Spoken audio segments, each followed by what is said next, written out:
बिस्मिल्लाहिर्रहमानिर्रहीम। अस्सलाम वालेकुम क्लास 8।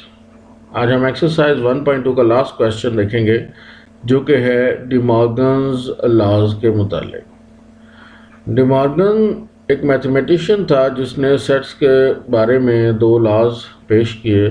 ये यूनियन को इंटरसेक्शन और इंटरसेक्शन को यूनियन में तब्दील करने के लिए इस्तेमाल किए जाते हैं।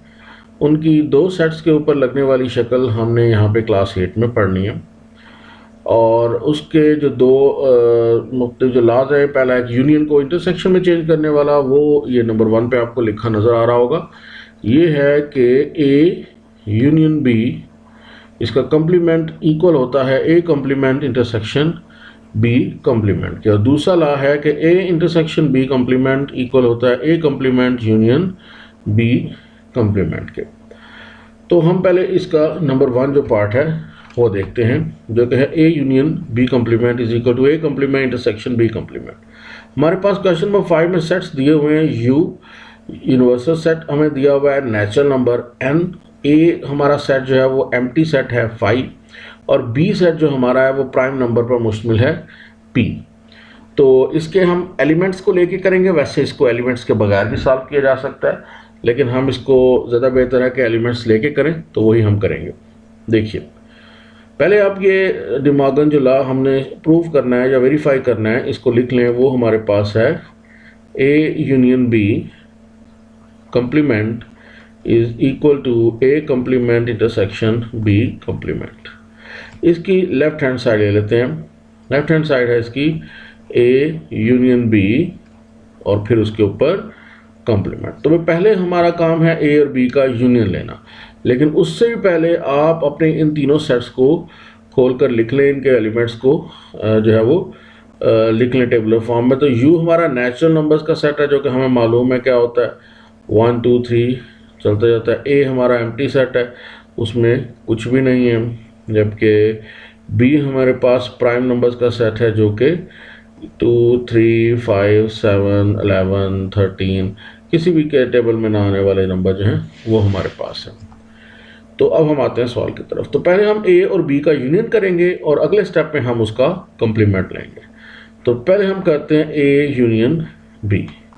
उसके लिए हम पहले ए वाला सेट लिखते हैं। ए वाला सेट हमारा जो है वो एम्प्टी सेट है, उसमें हमने कुछ नहीं लिखना।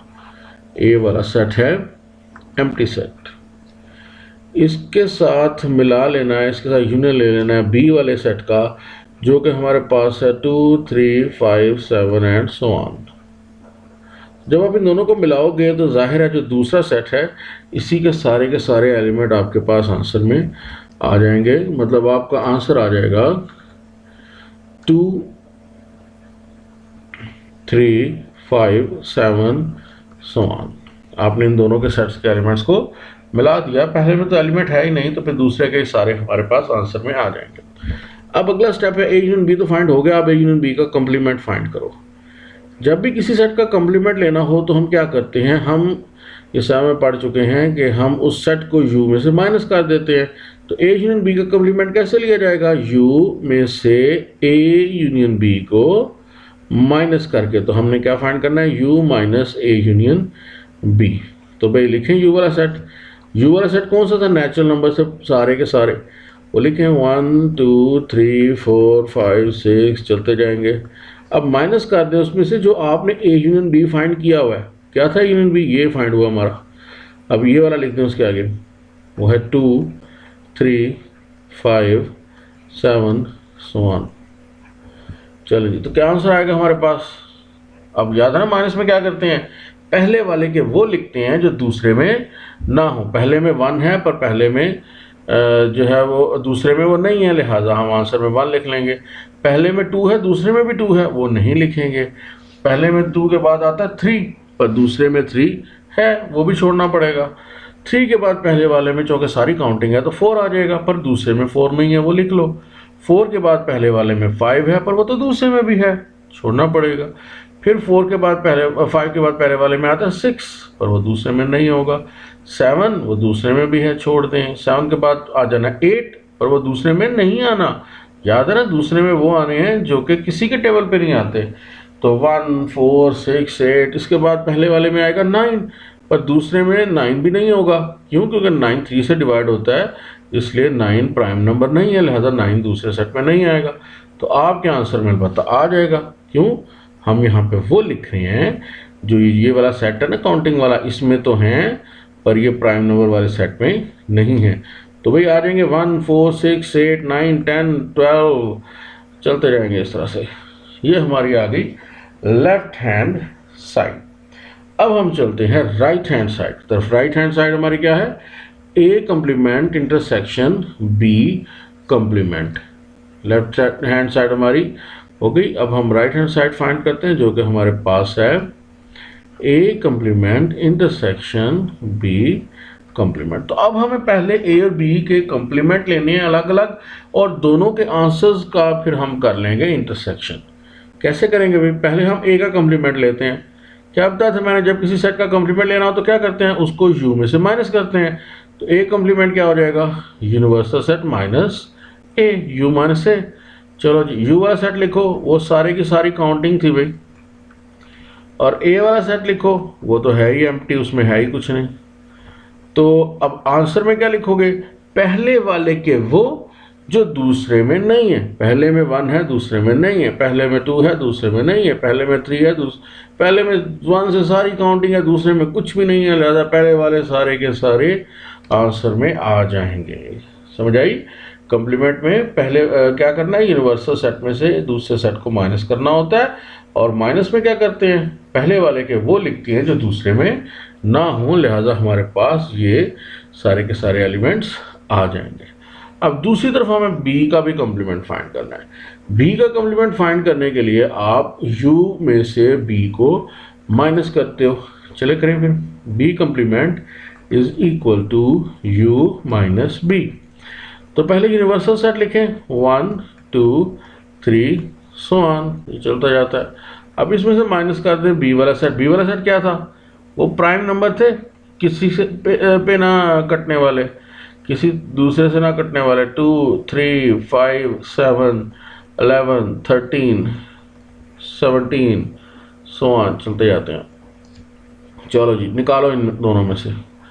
1 में 1 आ जाएगा, पहले वाले में से दूसरे वाले को निकाल देना है। तो 1 आ जाएगा, 2 को छोड़ना पड़ेगा, फिर 3 भी छोड़ना पड़ेगा, 4 आ जाएगा। ये भी हमने किया, जो प्रोसेस है वही है। 5 फिर छोड़ देंगे, 6 काउंटिंग में है पहले वाले में, पर 6 दूसरे में नहीं है, लिहाजा वो आ जाएगा। 7 पहले वाले में है, दूसरे में भी है, नहीं लिख सकते। फिर 8 आएगा, फिर 9 आएगा, 10 आएगा, इस तरह से ये आते जाएंगे। तो यूँ हमने ए और बी दोनों के कम्प्लीमेंट फाइंड कर लिए। ये हमारे पास आया हुआ है ए का कम्प्लीमेंट, और ये है हमारा बी का कम्प्लीमेंट। अब हमें क्या करना है? राइट हैंड साइड थी A complement intersection B complement, मतलब अब आपने दोनों सेट्स के कम्प्लीमेंट फाइंड इंटरसेक्शन फाइंड करना है। किस किस का? एक ए कम्प्लीमेंट लेना है, और फिर उसका इंटरसेक्शन किसके साथ लेना है? बी कम्प्लीमेंट के साथ। ए कम्प्लीमेंट याद है क्या आया था? सारे की सारी काउंटिंग आई थी भाई। इंटरसेक्शन किसके साथ लेना है?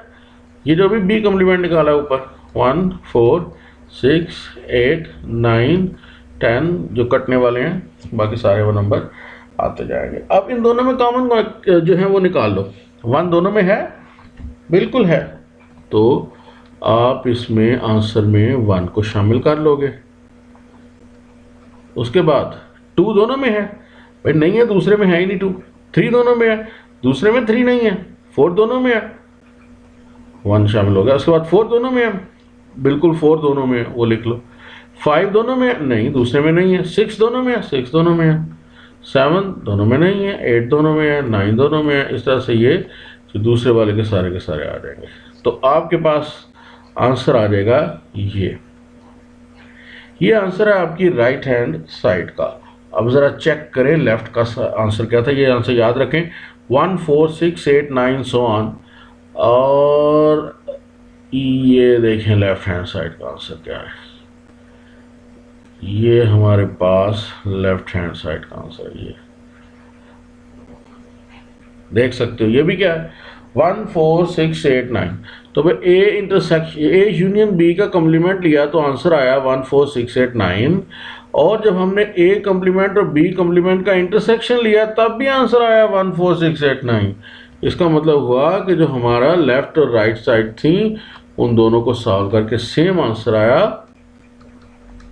Left hand side is equal to right hand side, यानी A union B complement is equal to A complement intersection B complement.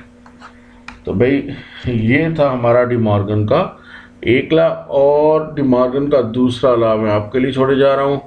वो क्या है, यही क्वेश्चन लेना है आपने, और ये जो सेकंड लॉ है ये वाला आपने प्रूव करना है कि A इंटरसेक्शन B का कंप्लीमेंट इक्वल होता है A complement union B complement के। ये आप लोगों का काम होगा, इसको मैं मेंशन भी कर दूंगा मैसेज में, ये आपका होमवर्क भी होगा। उम्मीद है आप लोग इंशाल्लाह ताला कर लेंगे, अगर ना हो सका तो कोई बात नहीं, फिर एक दफ़ा देख लेंगे इसको। इसके साथ ही आपकी एक्सरसाइज 1.2 कंप्लीट होती है। अब आगे इंशाल्लाह हम एक नई चीज़ वेन डायग्राम के साथ कल फिर मिलेंगे। ओके बच्चों, अल्लाह हाफिज़।